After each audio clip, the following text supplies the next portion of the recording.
give them something to listen to. Yeah, we throw on music as we're waiting in between the games, unless like they're like popping out like that. But yeah, shouldn't take too long. Maybe another minute. We can make conversation until then. Really awkward conversation where we're both trying to think of topics to say, but it's not related to the game. So we're just kind of twiddling our thumbs and bringing up random things in an attempt to fill the silent void. Yeah. Well, I got something for you. This will fill it up. It'll be a nice, wholesome song for you guys by Drake and ASAP Rocky and Kendrick Lamar called "Fucking Problems." Sounds like a glorious song. Very family oriented. I just wanted to let everybody know that you can bring your kids to listen to this if you want. But I hope you guys enjoy this while we wait for the break to finish. In the meantime, elevator music. Hit it, Semix.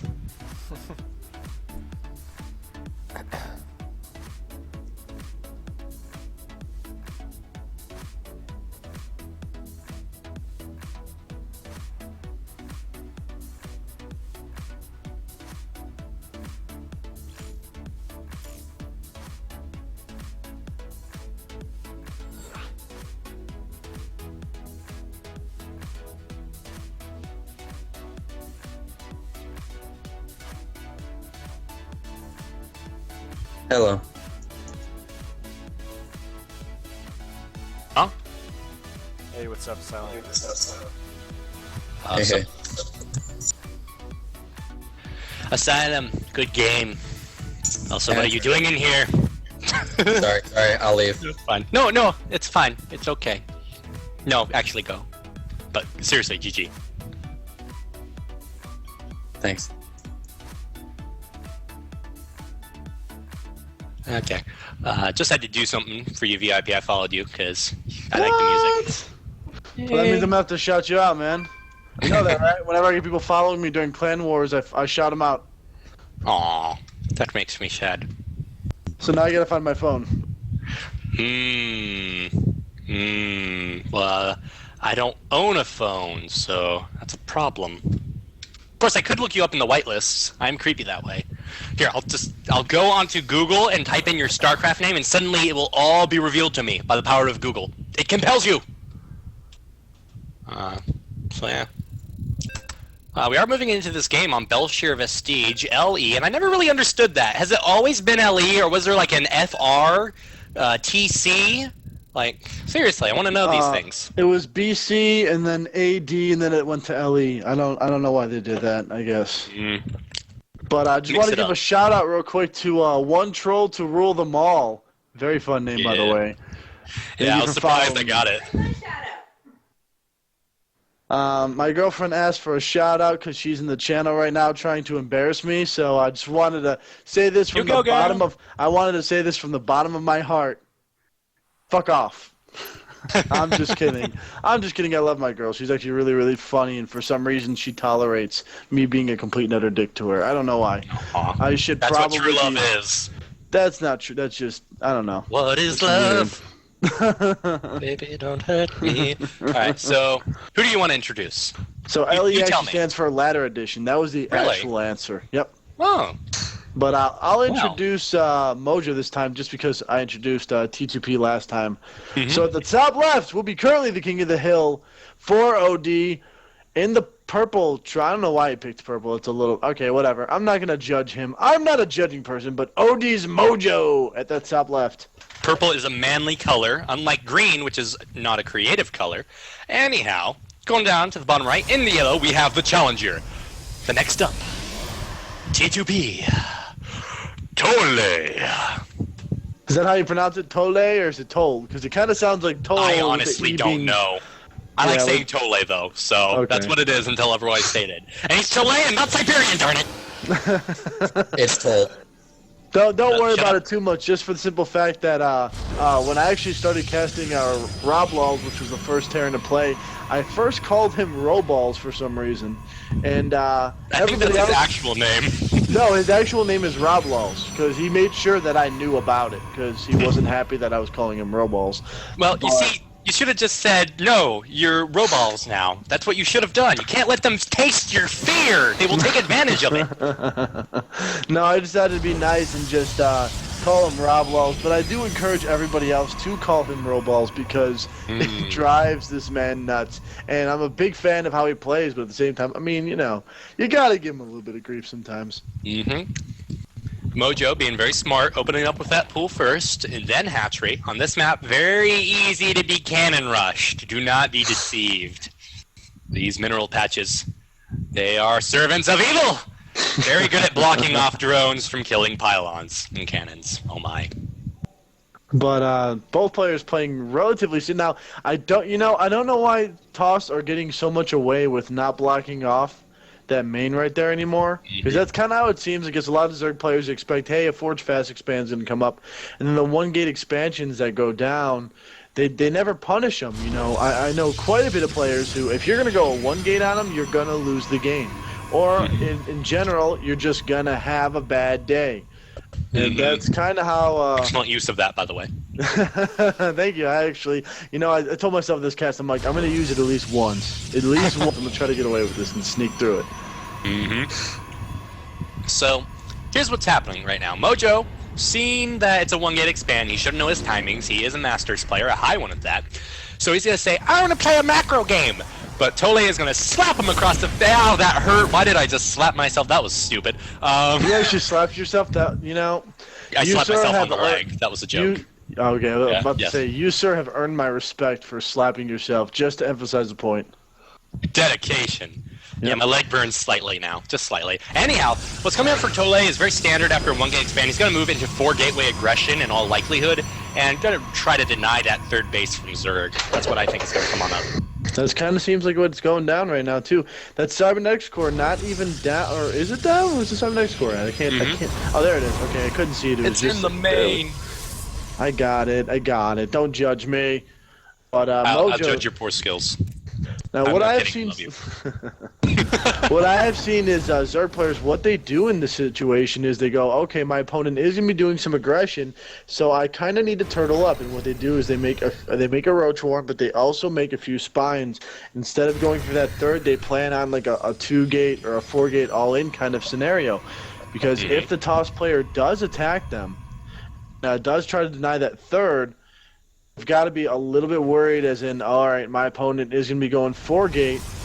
Oh, if I can push off his 4-gate attack, not only can I take that third relatively safe. Mothership core. We're going to have a little bit of damage, but if they can deny that 4-gate relatively and make it relatively safe to deal with that, it's just going to put them so far ahead. But right now, this attack's going to be really frustrating for them to deal with. Oh, yeah. A2 Roaches coming on now. He does have 2 queens at the natural. I am eating, so I'm getting the hiccups. That's great. You see, Tole, he knows there isn't a third down yet, so what I'd really like to see from him is just go, well, you're making units. I'm going to go home. He needs to recall out here, in my opinion. Oh, he's not going to get in time. Those queens. Oh, there we go. The queens. Oh, barely taking it out. Some limp home. They fought honorably for ire. In my opinion, they should have died in glorious battle. For that retreat, they are cowards, and they must now redeem themselves in the eye of the Kala. But Zerg player still doesn't have that third, so it's been 2-base versus 2-base for a while, and as a Zerg player really never want to be in that position. The third for a Zerg player, if it does go down, will be at around the 7:48-minute mark, which is a bit delayed. At the same time, though, with the amount of units that were dedicated, he's got to be knowing, hey, an attack is coming sometime soon. And like I said, if this attack does fail, so if he takes that third, he's taking it a little bit safe. If that attack does fail, but look at this, Toll hitting his pylon like just as that hatch goes down. Absolutely perfect timing for him. Should be throwing down his own third soon enough. Probably going to just warp in 4 Zealots, take this out. They are the hit squad, but is the Zerg player gonna see this? And the probe, he gives it away, he's a traitor! Fortunately, he has been slain for his transgressions. Transgressions? It's transgressions. Transgressions. Yeah, there we go. But these Zealots are gonna be warped in. They were just warped into a hot spot, and they are gonna kill a couple Zerglings, but the Roaches, they are good. Roaches are good. And this damage is actually going to be putting the Toss player a little bit behind from where he wants to be. That aggression was supposed to deny a third. Unfortunately, he was not really able to deny much. And if we look at the actual the units killed tab, Toss should always have more units killed than Zerg, and it's about half more but you view it as although only the Lings have been killed, not even a single drone has been killed. That's just bad news bears, right? Just written all over that. But speaking of the game of drones, it is currently 49 for our Zerg player and 60 for our Protoss. And now he is on 2 base, so he should be taking that third any second now. A bit of an oversaturation. Is that 50 or 2 or 60? Darn it, low resolution screen, don't cheat on me! But here comes the attack. The roach is a bit out of place. There's an immortal. Oh, good force force fields. Captured 2 roaches. A nice little victory, more. but not as much as he really wanted. But that immortal is going to be a nightmare for the Zerg player to deal with. Here's the thing about immortals. Hardened shield is good. 200 HP is good. 50 damage versus armored, kinda good. Just a little bit, you know. It's not overwhelming, as many people say. It's only slightly good. But this is a scary force outside the Zerg's base. And he's still on roaches, also known as immortal fodder. I like the fact that Mojo's been doing the creep spread to deny that third from getting down so fast, so he's Very trying smart. to kind of catch back up. I would have been actually a little bit more impressed if he was able to Here it burrow comes. as well. Oh, good force field. Zerg player gonna have to go all the way around to get back into his base, and now Protoss is just gonna walk up into the main or the natural, and there's more force fields, because force fields, your army is now invalid. Yeah, here we go. He's gonna go in the main. He has the recall. Oh, Nice good force fields. But he some of the doesn't block roaches all of can them off. Can he get in? Oh, he's gonna get in. He's gonna force field that back as well. That is the worst feeling as a Zerg player, just knowing you can't go up your ramp because force fields. And At the same time, he still has some vision, so he's doing a little bit of damage to those he needs to sentries. pull back these sentries. They're taking in unneeded damage. He needs to. Yeah, there's another force field, but he is gonna get the lair, I think, and that's gonna be good for our Protoss player. Gonna put the Zerg player way behind the tech. Probably could get the spawning pool too, and all the drones. So this is bad for Mojo. Yeah, At the same time, I'm just watching the counterattack right now. If he can hold off this counterattack, he can actually do a lot of damage on it. He can actually push back on his opponent's base and do wonders. That's gonna go down, but it's all about doing damage to like these immortals that are running away. If he doesn't start engaging with those and kill off a few roaches, he's gonna be in a really tough spot. Warpin Zealots, no, he's gonna lose these immortals. But here's the thing right now.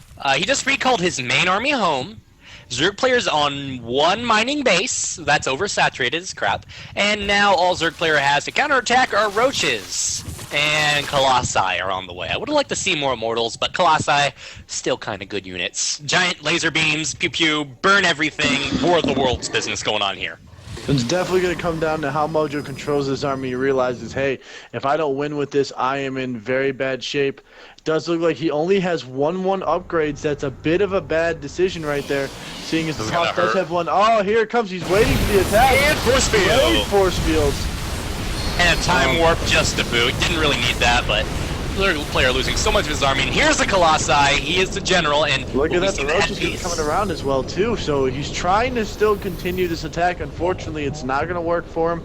He only has 1 base going. He's trying to grab those 2 bases. A little surprised Mojo has not tried to grab an additional base, as he is floating a lot of minerals right now.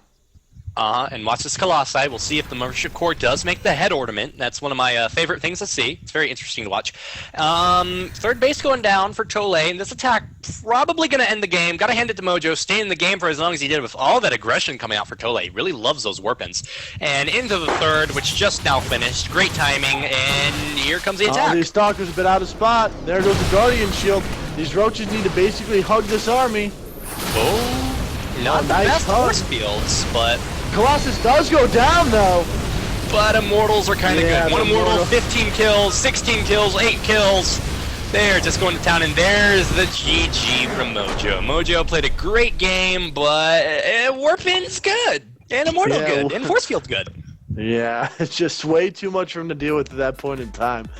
And Toll just, I mean, really not only just taking the aggression to him, but just completely dominating the early and the mid aspect of that game, refusing to let him, even after his initial attack was defended, refusing to let him get comfortable on a 3rd, and then getting a nice army of sentries, force fielding that off the side. The only thing I've ever seen a Zerg player do to deal with that, and it was actually really silly, it was just kind of one of those once in a very, very rare moment type of thing. He was expecting that kind of attack, made a nexus and made 2 connectors for that. So when that force field did go off, he just transferred his unit into the